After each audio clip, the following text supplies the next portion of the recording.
O sofrimento é um assunto desagradável para nós, não é mesmo? Ninguém gosta de sofrer, não é? É um assunto até um pouco incômodo, mas é real, é muito real. E é necessário também falarmos sobre ele. Ninguém vive neste mundo sem sofrer, não é? Ele está inerente à nossa natureza. Desde o Jardim do Éden, quando o pecado entrou no mundo, é que nós estamos sujeitos a todas as dores e sofrimentos, né, que temos neste mundo. Mas nós todos sofremos algum dia, uns mais, outros menos, não é isso? Mas sempre sofremos de alguma maneira. Isso está na nossa vida. E a escritora nos diz aqui alguns textos que falam sobre as verdades sobre o sofrimento. O sofrimento é inerente ao estado caído do homem. Ele nos lembra que somos pó, não é isso?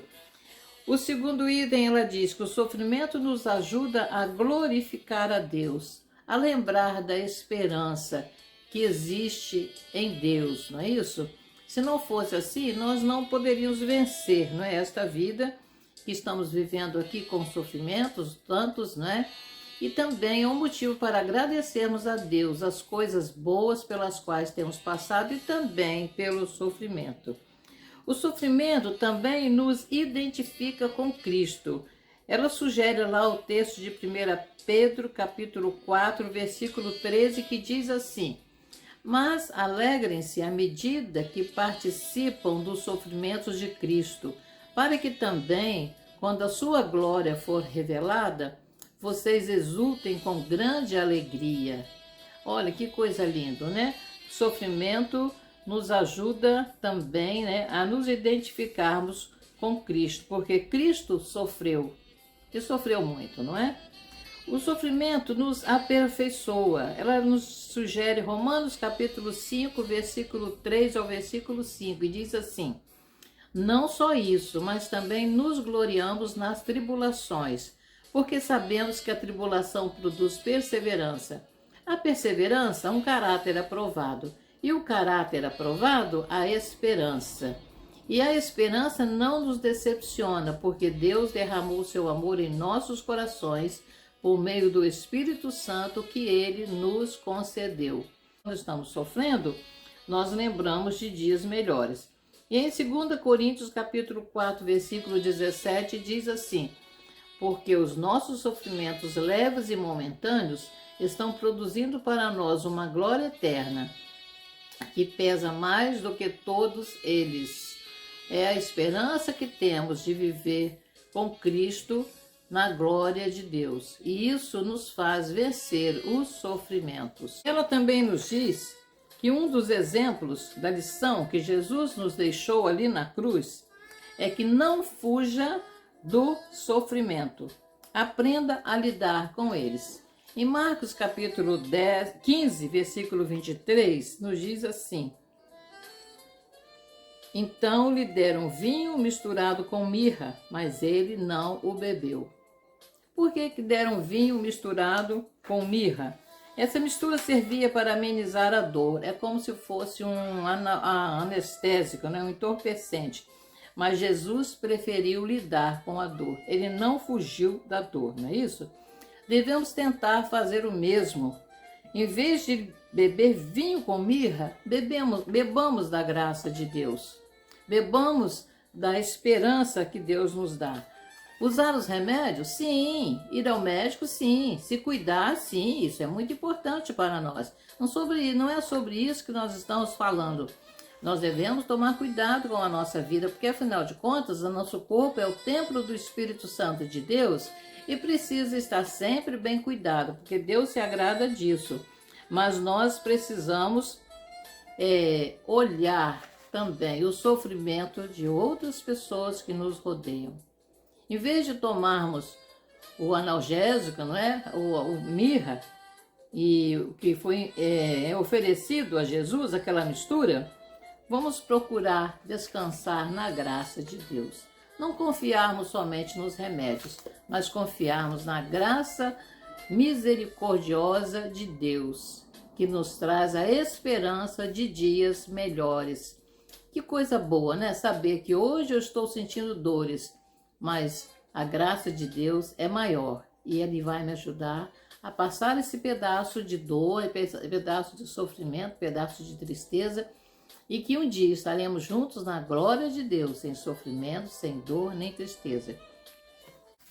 Continuando aqui o nosso estudo, ela nos diz sobre a cruz e as lições do sofrimento. São lições que Jesus nos deixou através do seu sofrimento. Quando estava chegando, os dias de se cumprirem as Escrituras, e que Jesus seria levado à cruz, Jesus sofreu muito, por antecipação, prevendo tudo aquilo que ia acontecer, porque ele sabia, ele era Deus, ele era o próprio Deus. E ele nos deixou uma lição muito importante, não é isso? Ele nos disse para sermos submissos à vontade de Deus. Filipenses capítulo 2, versículo 8 diz assim: E sendo encontrado em forma humana, humilhou-se a si mesmo e foi obediente até a morte e morte de cruz. Não é isso? Tudo segundo a vontade de Deus, obediente até a morte e a morte de cruz, não é isso? Em vez de se concentrar só na sua dor, também Jesus nos deixou uma lição.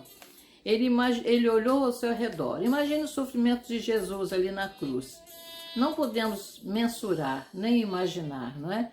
Mas sofremos quando vemos, quando lembramos e quando relembramos o sofrimento de Jesus na cruz. Sabemos que não foi fácil, não é isso? Observe ao seu redor. Jesus observou ao seu redor e ele entregou a mãe para que João cuidasse dela. A nossa escritora nos diz aqui que ela leu sobre mães que perderam todos os filhos de uma só vez. Está lá na nossa revista. Perdeu um filho para a morte e perdeu os outros em vida. Por quê?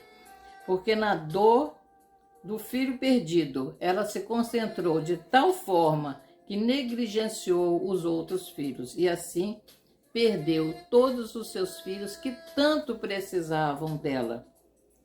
Então, vamos olhar ao nosso redor, como Jesus nos ensinou, mesmo lá na cruz.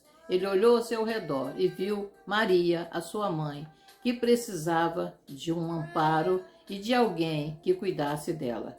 Se nós olharmos ao nosso redor, nós vamos ver pessoas que estão sofrendo muito mais do que nós. Que o nosso sofrimento não é nada, porque nós temos a esperança em Jesus Cristo de que dias melhores virão. Certamente, nós antecipamos a esperança de vivermos dias melhores na presença de Jesus lá no céu. Eu não sei que tipo de sofrimento você tem passado. Eu não sei que tipo de sofrimento muitas pessoas estão passando nesta hora, mas há uma coisa eu sei, que o nosso Deus é real e que o nosso Deus se importa comigo e com vocês. E que o nosso Deus é grande e Ele conhece todas as nossas ansiedades, as nossas dores, as nossas aflições. Procure orar para as suas aflições sobre uma nova dimensão. Olhe para outras pessoas que também estão passando por aflição. Procure ajudar alguém que está talvez pior do que você, não é? Mas procure ajudar amenizando o sofrimento de outras pessoas, pois existem pessoas que precisam de nós, precisam muito, muito mesmo. Estamos passando dias difíceis, dias de insegurança, dias de dores, dias de tristeza, dias de agonia. Essa pós-pandemia tem trazido muita tristeza em muitos corações, mas o nosso Deus é grande, é tremendo. O nosso Deus é maior que todo o nosso sofrimento. Por isso nós podemos falar com alegria. Posso todas as coisas naquele que me fortalece. Diga-nos, e aí também você, onde você está, que nós podemos todas as coisas, porque temos um Deus grande, um Deus tremendo. Posso todas as coisas naquele que me fortalece. Filipenses 4:13. Que o Senhor Jesus nos ajude a enfrentarmos todas essas dificuldades e sermos canal de bênção para muitas pessoas que estão sofrendo neste mundo sem um pouco de esperança, sem nada de esperança. E até o próximo estudo, se Deus assim o permitir.